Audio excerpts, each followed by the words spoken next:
Well, political history was made in Los Angeles this week with the swearing in of the first Latino president pro tem of the California State Senate since 1883. Kevin DeLeon, who replaces Darrell Steinberg, got his start in politics in 1994, organizing against Proposition 187. I was raised by a single mother with a third grade education. She migrated to America, to California, to give my two sisters and me a better life. The controversial ballot measure aimed to prevent illegal immigrants from accessing public services, including health care and education. Now, California voters passed it overwhelmingly, but it was later struck down in federal court. Yet 20 years later, the legacy of Prop 187 is still being felt, as I found on a visit to San Diego this week.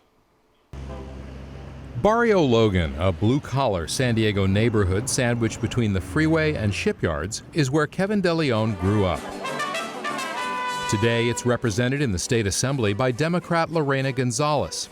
She was a grad student when Prop 187 was on the ballot, but as the campaign heated up, Gonzalez says her mother convinced her to pursue public service. I think if you can identify one thing that single-handedly brought together the Latino community to empower themselves and start ensuring that people who were qualified could get their citizenship, making sure that they were registered to vote, making sure that they actually voted, it was Prop 187. The daughter of a farm worker from Mexico, Gonzalez says her family, in fact most Latinos she knew, felt personally targeted by the measure, regardless of whether they were here legally or not. Among the most controversial proposals was a ban on letting illegal immigrants use non-emergency health care and other publicly funded services. It would also have prevented undocumented children from attending public schools, while requiring school districts to verify citizenship of all students and their parents. The way Prop 187 was written, it could have really torn apart families. Children who were in my position here, legally born here, might be afraid to have their parent come to a parent-teacher conference. It didn't make a lot of sense, but instead what happened is it brought us together as a community. This is the border crossing shown in a 1994 TV ad for Governor Pete Wilson. Its provocative images of people streaming illegally into California from Mexico helped propel Wilson to a landslide re-election. They keep coming. 2 million illegal immigrants in California. This fall, we can send a message to Washington to stop illegal immigration by passing Proposition 187, the SOS initiative. Pete Nunez, a co-author of Prop 187, served as U.S. Attorney for San Diego under President Ronald Reagan. We're standing just beyond the port of entry at San Ysidro, California. It's the busiest land port of entry in the world.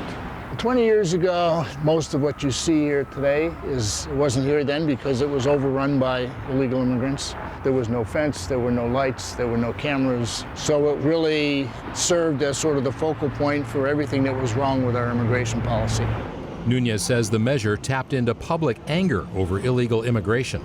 The state of California had recently done a study at the cost to taxpayers, and it was in the billions of dollars. So the idea was we needed to save California from this ongoing invasion from Mexico. Public outrage over illegal immigration was so strong that some Democrats, including Senator Dianne Feinstein, who was up for re-election that year, started talking tough on border security. Many nights, 3,000 illegal immigrants try to cross this border. Our Border Patrol agents are outnumbered 60-1. One of the few California Republicans who spoke out against Prop 187 was Ron Unz. He challenged Governor Wilson in the 1994 primary, warning that anti-immigrant measures were bad for California and for the GOP. The main impact has been that the Republican Party of California, which had been the dominant party on the national level for decades, has been destroyed. There effectively is almost no Republican Party left in California. It's not a viable statewide party. And the reason for that is that the party ended up becoming viewed as incredibly hostile to the new immigrant groups in the state, who are now an important part of the electorate.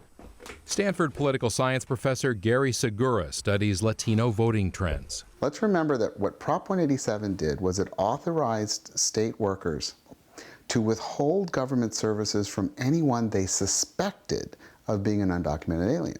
And so even Latinos of several generations in the United States felt like it really was targeted towards the entire Latino population.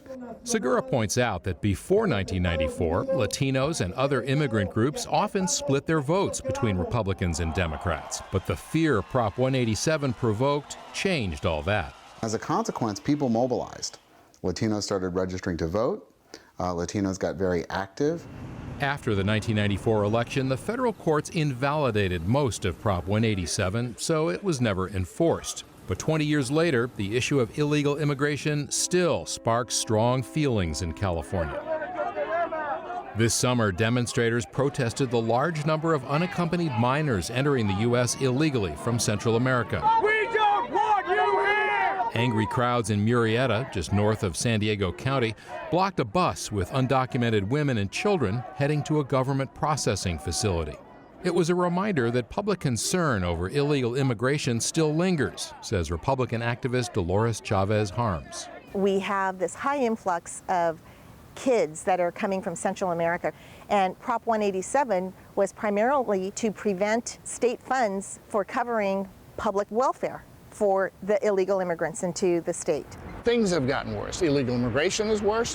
In 1994, we had thought maybe 2 or 3 million. We now have 11 to 12 million people in the country illegally. So we have gone entirely in the wrong direction. The political direction in California is being driven by changing demographics.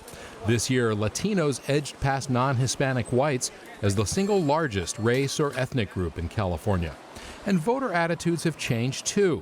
A recent field poll found that 90% of voters supported a path to citizenship for undocumented immigrants who learn English and pay back taxes. All members vote who desire to vote. And with Latino legislators flexing their muscles in Sacramento, new laws have been passed helping undocumented immigrants.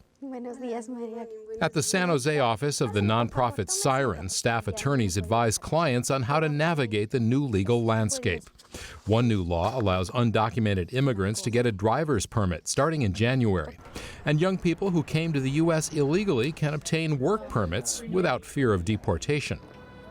Assemblywoman Gonzalez marvels at how much California policy toward immigrants has changed since Prop 187 passed. Nobody anymore will say that a Latino immigrant or a child of an immigrant can't be part of the American dream. That's now what California expects. That is the California dream story.